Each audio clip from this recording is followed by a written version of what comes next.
especially on an exciting day. I think everyone's glued to their TVs. Nish, Acharya also with us. Nish, great to be speaking with you after a long time. But Thank Seth, you. I'll start with you. Early to call one way or the other, but I think what is very clear is that markets are rooting for a Trump win. It appears that this way, and I was just watching your presentation about Goldman Sachs's projections on the impact of Trump winning and what might happen with a control of both houses or split, and you know, it's concerning. It's really quite unbelievable to me, frankly. You know, I was in an Uber car the other day, and there's many immigrants and new Americans driving Uber here in the States, especially in California. And the Uber driver pointed out to me that Trump, with 34 felony convictions and liable for sexual assault, couldn't be an Uber driver. So here we are. He had to be president. You know, frankly, and so here we are, potentially with Trump becoming president of the United States. Said, be that as it may, now, if that is how the cookie eventually crumbles, what does it mean from an investing lens? Do you reckon that this upsurge that we've seen in world markets, particularly US markets, might continue?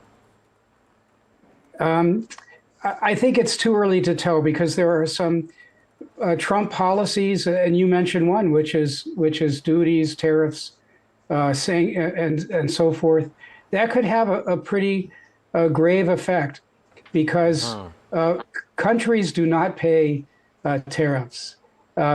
What happens is consumer prices will rise, and the consumer is still a major component of the U.S. economy. And it's also going to affect countries like India that are trying to expand imports.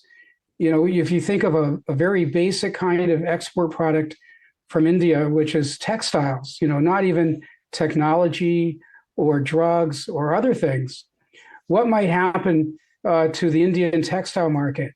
You know, in the United States, there was a very robust textile market, towels and so forth, fabric for clothes.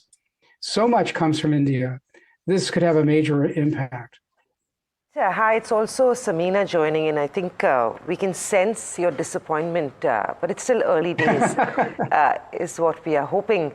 What I want to understand from you is, while yes, imports from all over the world will be impacted, but his love, or his hate for China is far more than his dislike to India or imports at whole. If China gets scrutinized, that could stand to be a win for India. Wouldn't you agree? I think that either administration would be focused strongly on China, for a number of reasons. One is the growth of China's bases that it's creating, military bases that it's creating, and of course just issues with Ukraine and arms.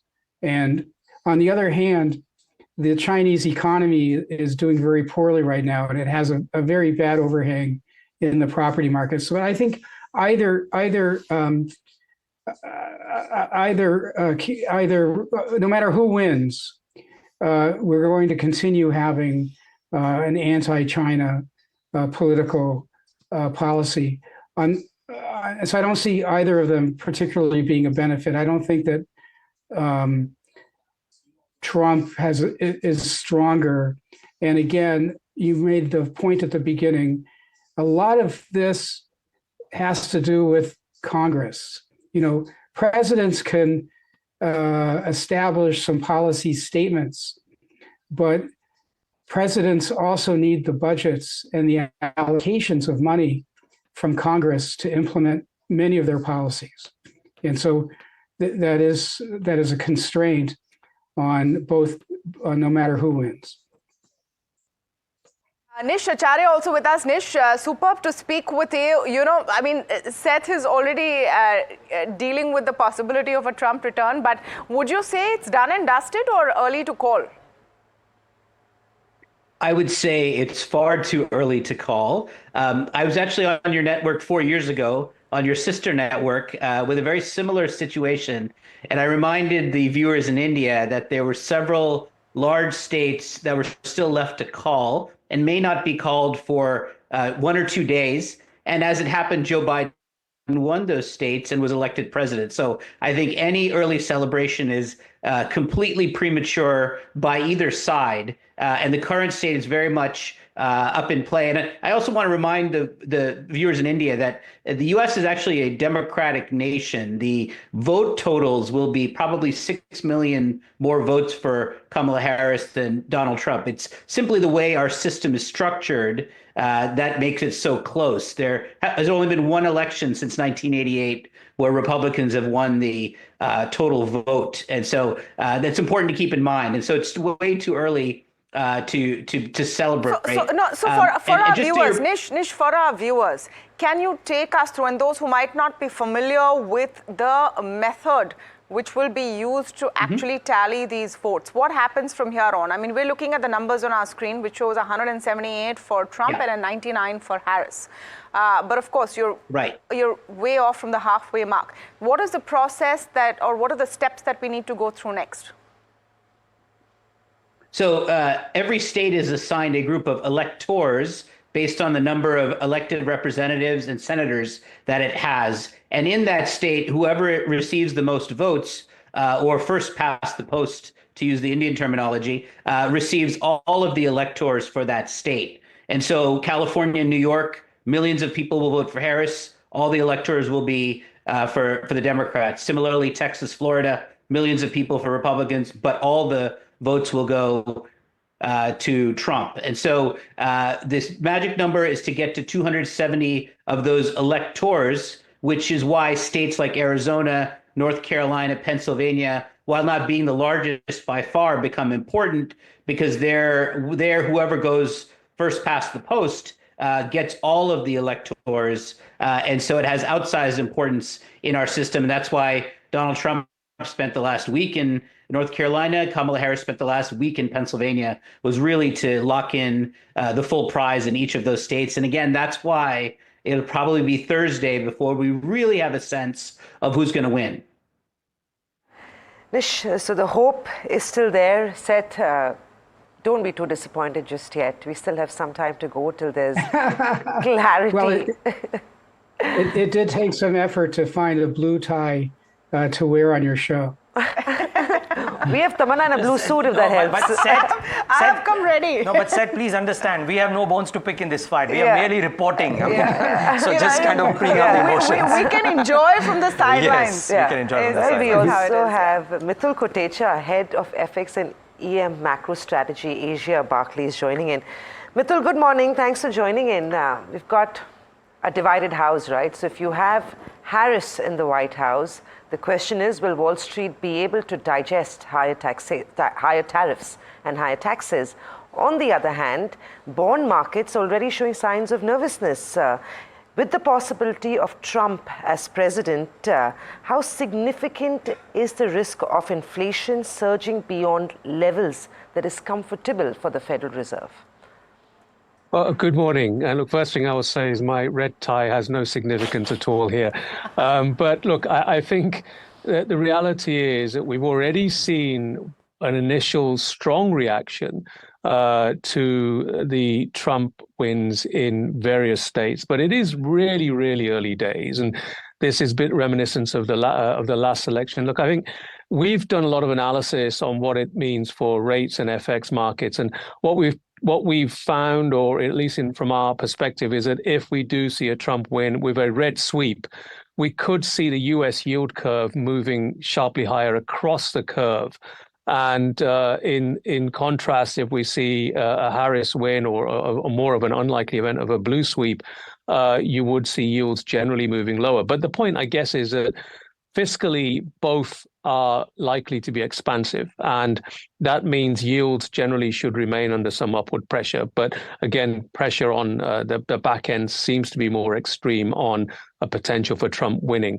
On the dollar and FX markets, generally, what we tend to see is our simulations find that a Trump win would see the dollar sharply higher. And we've already been seeing that reaction today. Very sharp moves in a lot of currencies like the Mexican peso, even in Asia, the CNH, etc., are coming under pressure. The euro also under pressure. So clearly there is some sense that markets are adding to what we have been calling a Trump premium in recent weeks of buying the dollar into this early election results. But again, the caveat here is it's very, very early days.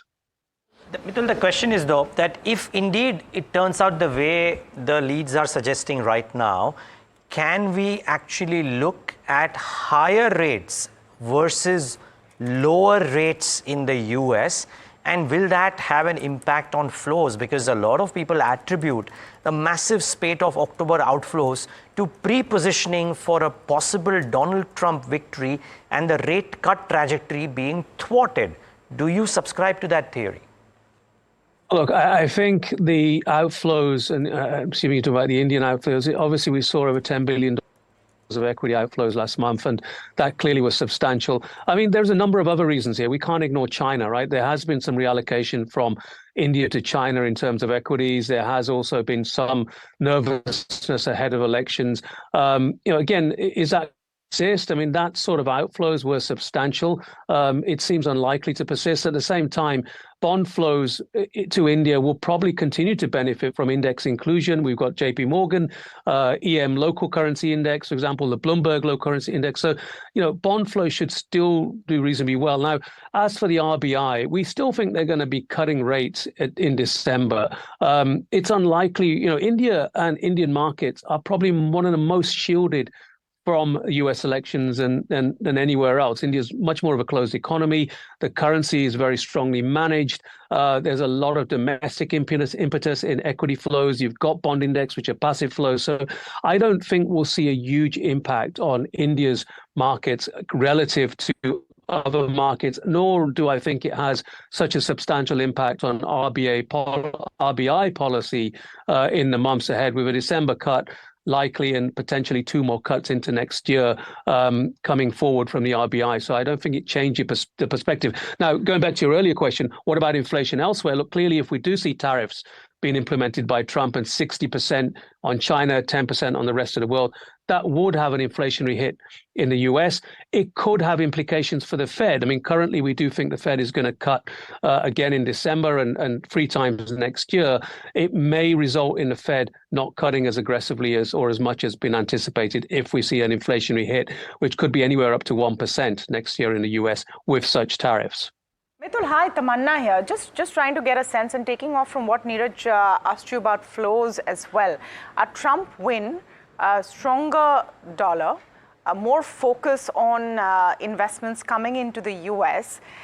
Does that mean more money flows out of India? From an Indian perspective, and I take your point that we're the most shielded market relatively, Trump versus Harris, who's better for us? It's hard to say who's better. Look, I do think that if Trump moves ahead and is able to implement or make his tax cuts more permanent, and at the same time that leads to more equity gains in the US and obviously the firming dollar, that would have negative repercussions on Asian and Indian markets for sure. You may see more capital outflows coming through on the equity side. So clearly that could be more negative in that sense. With a Harris win, it would be more of the status quo. We would not likely see any additional tariffs being implemented on China or the rest of the world. There may still be a tough trade stance, but perhaps that would be more of a status quo for India and Indian markets as well. Either way, look, I think we probably would see dollar rupee continuing to edge higher in the months ahead, but probably would be even higher with a Trump victory, which would imply a much stronger dollar than currently is in the case. So that would also be negative for flows into India. So in that sense, a Trump win probably would be more adverse in terms of the impact on flows to India. Mitul, just one quick angle to this, right? Given Trump's potential influence on the Federal Reserve's rate decision, how concerned should India be about market volatility and inflation? I mean, could Harris's hands-off approach create a more predictable environment even for our central bank? Look, I mean, there's no doubt that Trump has made comments about the Fed, and there could be some risks of pressure on the Fed and Powell. Although it's worth noting that Powell's term does not end until 2026, and that's as the FOMC chair. I mean, he still could be in the board even for years after that. But the reality is, Trump could make life more difficult for the Fed. That could have implications, obviously, for U.S. policy. And again, the other factor is, of course, if you do see inflation higher, tariffs having an impact there. At the same time, tariffs having a negative impact on U.S. growth, that could make life more complicated for the Fed as well. Now, does that have a huge bearing on RBI and India policy? I'm not necessarily sure it does. I mean, look, the RBI still plays to its own tune. Inflation is moderating in India. The rupee has been stable largely because of intervention, and that will continue to be the case. So unless you see any real spikes in inflation for India's perspective, I don't necessarily think it changes the perspective for India rates to move lower gradually, even if the Fed has to stall perhaps on its rate cutting cycle. All right. Thank you so much, Mitul, Nish, and Seth for joining us. And I think we've got a fairly comprehensive view of the impact of what could happen in the next few hours for the world and, of course, for India.